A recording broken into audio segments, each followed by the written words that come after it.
How much does it cost to hire a property manager? Don't be overpaying for property managers. Know what they should cost you and what they should be doing for you.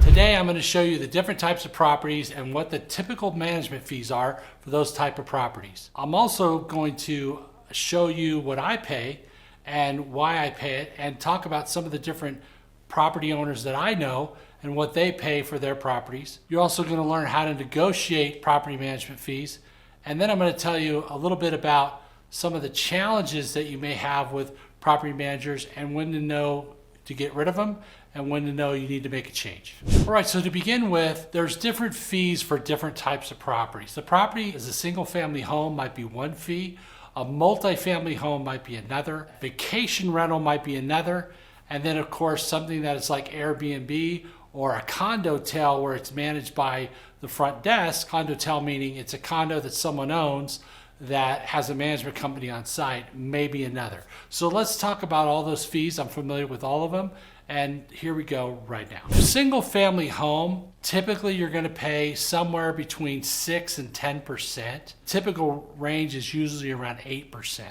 And the reason it's 8% is because that's about a fair fee of what the management company needs to make money and also handle your property. For that fee, typically they will pay your mortgage, they will manage, they will find you a tenant, and they will take care of any issues month to month, but bill you for those. So you would pay for the maintenance, but they would find a vendor to do it. You would typically need some money in the account for reserves so that they have capital if they need it to make a repair. Typically, most repairs you will approve if they're over a certain dollar amount.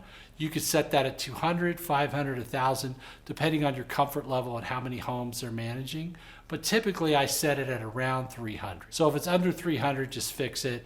If it's over 300, call me and get approval, unless it's an emergency, like a plumbing issue or something that needs to be fixed right away. They will also typically charge 1/2 of the first month's rent to find a tenant. So if you have a vacant home and they find you a tenant, they'll charge you 1/2 of the first month's rent. So if your rent's $1,000, they'll charge you $500 of that for finding you a tenant. So 6 to 10%, 8%, 1/2 of the first month's rent for single family. Let's talk about multifamily now. Multifamily is apartment buildings. I'm not talking about 2 to 4 units. 2 to 4 units, it might be on the lower end of this. 6, 7%, 5% maybe. Multifamily homes, typically you're going to pay 5 or 6%. Why do you pay 5 or 6%? Again, that's sort of the standard of the industry. That's for a property that doesn't have a lot of brain damage or challenges in managing. You can pay more if you have a property that's in a difficult area that has a lot of problems, or an area where there's higher crime, or there's higher traffic, or there's other issues in terms of the property. Typically though, most of your investors are paying somewhere around 5 to 6% of monthly gross for management. Personally, if you're going to hire a property manager, you should be somewhere in this range. I'm going to tell you stories later about people that own a lot of property and they make it lower than that. I would be one of those. But then again, it depends on the services. So 5 to 6% will be what we call full service management. They handle maintenance, they handle collections, and they also handle all your accounting and give you a monthly report, as well as taking care of your expenses and paying your mortgage. That's typically the services of a management company. Let's talk about now other commercial properties which you may be looking for a management company for. Those would include things like self-storage or retail, or mixed use meaning retail maybe on the bottom and residential on the top. Those are all typically negotiated on a per property basis, but generally do not exceed 10%. Mostly they're in the similar to this range of multifamilies, depending on what's needed. If you have a retail with stable tenants, that actually may be lower. Okay, if you have a storage that has a lot of turnover or a lot of activity, that may be a little bit higher. But somewhere in this range is where you're going to be. And in commercial, you're probably going to be similar to multifamily, 4, 5, 6%.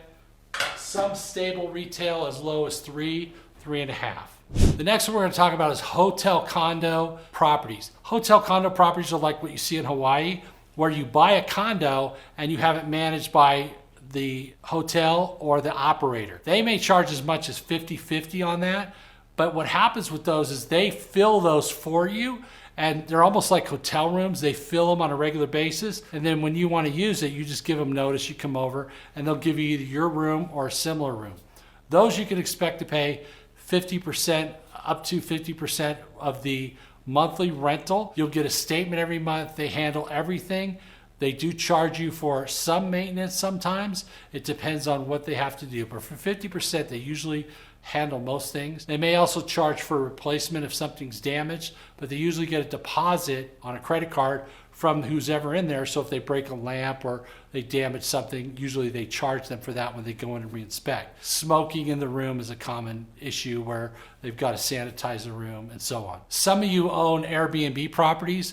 Airbnb obviously charges you a small fee, but then if you're going to have somebody on site or you're going to have cleaning, some of you may want to use a management company for those. Again, they may charge 10, 15, 20, 25%. In Las Vegas, where I am, one of the management companies, they charge 25%, and they handle the cleaning and the turnover and all that. They charge a fee for the cleaning, but 25% is they help you find and fill your room, provide tenants or residents to stay, usually short term, and they also take care of any issues that may come up with the resident or the tenant or the guest while they're there. So anytime you have something that is short-term occupancy, plan on paying more, okay? Whether it's Airbnb, condotel, or a vacation rental, plan on paying more because there's more to it. There's a lot of turnover. Anytime you have long-term tenancy, like a retail building, commercial building, self-storage, multifamily, or a home where people are there a long time, plan on paying less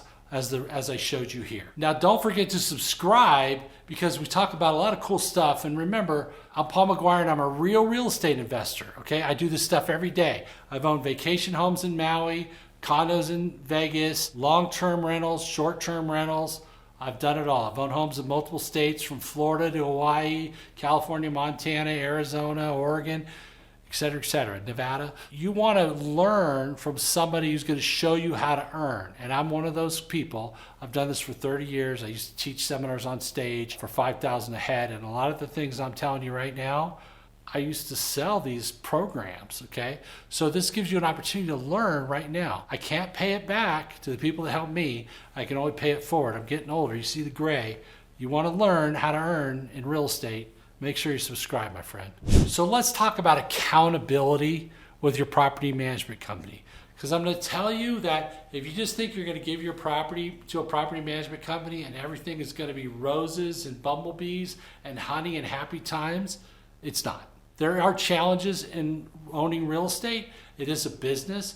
And even the people that you hire, you have to check on them. Don't drive them crazy, but find out what's going on. Make sure, are they keeping your properties rented?